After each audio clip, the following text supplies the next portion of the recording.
Look, your free trial might be failing, but it's not because of bad UX. I learned this the hard way when I was managing my husband's care with 10 different doctors. He had a PCP and 9 specialists. We had access to multiple patient portals, and you know what? It wasn't the design that was the problem. After that first appointment, no one told us why we should continue logging in. No one showed us the value of the patient portal. And that's probably what's killing your conversions. If you're a founder or an executive of a patient engagement platform that's struggling with free trial churn, this video might teach you something. In January 2023, the University of Michigan National Poll on Healthy Aging asked a national sample of U.S. adults ages 50 to 80 about their use of and experiences with patient portals. 78% had at least one patient portal, and 49% of those that had a patient portal used more than one. I'm not 50 to 80, but I was one of those 49%.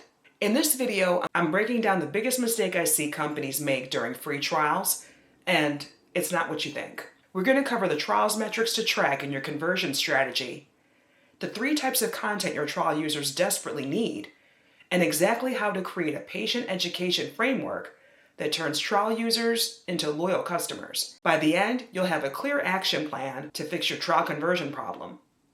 Let's go.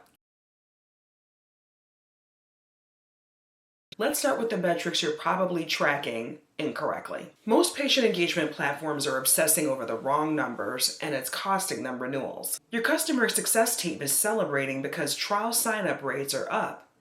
Your product team is tracking feature adoption. How many patients clicked on appointments? How many viewed a lab result? And your sales team is watching demos get scheduled. However, all of these metrics are measuring activity, not understanding. Say your trial data shows that 60% of patients scheduled an appointment through the portal. But did those patients also know that they could message their doctor from the portal? Did they realize they could set medication reminders there? Did they understand they could avoid calling the office entirely for their next refill? Because if they don't know that those options exist, you've got a ticking time bomb. They used your portal once for one task, and now you're hoping that they'll magically discover all the rest of your features before the trial ends. The metric that actually predicts conversions is feature awareness. You need to know what percentage of trial users can name 3 ways the portal saves them time. How many of them understand the ongoing value beyond that first task? How many caregivers know they can manage multiple family members in one place? They probably don't, because you didn't tell them. Patients who understand the value will find ways to use the portal, but patients who don't understand the value will use it once and forget about it, no matter how many features they technically adopted. This is where your patient engagement content becomes your most important conversion tool. You can't just hope that patients are going to figure it out by themselves. You have to actually teach them why this portal matters for their ongoing care. They can't care about the solution, your portal, until they understand the problem. Okay, so if patient education is the fix, what is it that you should be teaching? I'm glad you asked. There are 3 critical types of content that need to be baked into your free trial experience. I guarantee if your metrics aren't where you want them, it's probably because you're missing at least one of these. First, onboarding education. This is where you explain not just how to use the portal, but why they should care.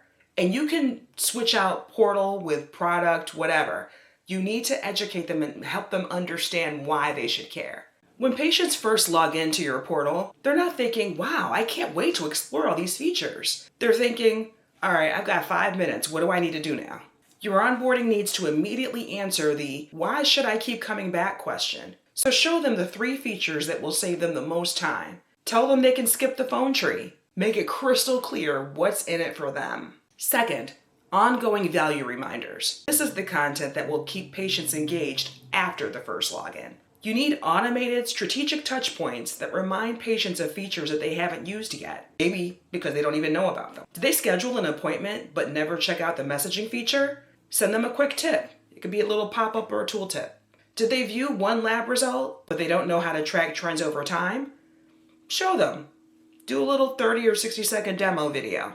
Pop it in there. These are not promotional emails. These are educational nudges that reveal your platform's full potential. Most companies will just send one welcome email and call it a day. But if you do, you're leaving money on the table. Third, Caregiver-specific education. About half of patient portal users in that University of Michigan study I mentioned earlier, 49%, reported authorizing someone else to have access to their portal. That article was featured in the U.S. News & World Report, so I'll link to that in the description. A huge percentage of your users are not patients themselves, as I mentioned, they're caregivers and family members. Daughters managing their mother's care, spouses coordinating treatments, adult children juggling multiple providers. And guess what? All of their needs are completely different. They need to know how to proxy into accounts, how to communicate with providers on someone else's behalf, and how to manage multiple patient profiles. If you're not creating content that is specifically for caregivers, then you're alienating a massive segment of your trial users. So you know you need patient education content, and you know what kind of content you need. Now let's talk about how to implement this during your trial period. I'm going to give you a simple framework that you can start using right away. Step 1. Map the patient journey from first login to day 30. Sit down with your product and customer success teams and identify every single touch point. When do patients typically log in? What features do they use first? Where do they drop off? You'll need this baseline before you start fixing anything. Step 2. Create education triggers. For every major action or inaction, there should be an educational response. Patient logs in for the first time? Trigger the onboarding email that explains the top 3 time-saving features. The patient schedules appointment but doesn't return for 7 days? Trigger the message highlighting prescription refills or test results access. The patient never clicked on the messaging feature after 14 days? Trigger a quick video showing how to message their doctor. These triggers should feel helpful, not spammy, because you're not selling, you're teaching. Step 3.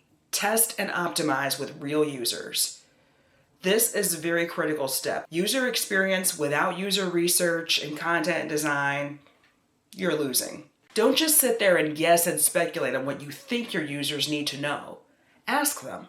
Believe me, they'll tell you. Run quick surveys during your trial period. What features do you wish you'd known about sooner? What confused you at first? And let their feedback shape your content in their words. Pro tip: if you're in a free trial with providers right now, this is the perfect time to gather this intel. It'll make your education content way more effective and give your customer success team incredible insights for renewal conversations. Companies that nail patient education during free trials create genuine advocates. When patients and caregivers truly understand the value you're providing, they will become your sales team. If your free trial conversions aren't where they need to be, I want you to stop blaming the UX and start looking at your patient education strategy, or lack thereof. The companies that are winning with patient engagement right now are building better education. They're answering the question of why I should keep using this before patients even think to ask it. To quickly recap, you need onboarding education that explains the value immediately, ongoing reminders that reveal hidden features, and caregiver-specific content that addresses a totally different set of needs. Map your patient journey, create education triggers for every touch point, and let real user feedback guide your content. Drop me a comment and tell me, what's your biggest free trial challenge right now? In the description, I've got a link to a free resource called The 5 Biggest Patient Education Mistakes and How to Fix Them This Quarter, so you can go even deeper on this topic. And if you want to watch another video about patient education, check out these videos next, and I'll see you there.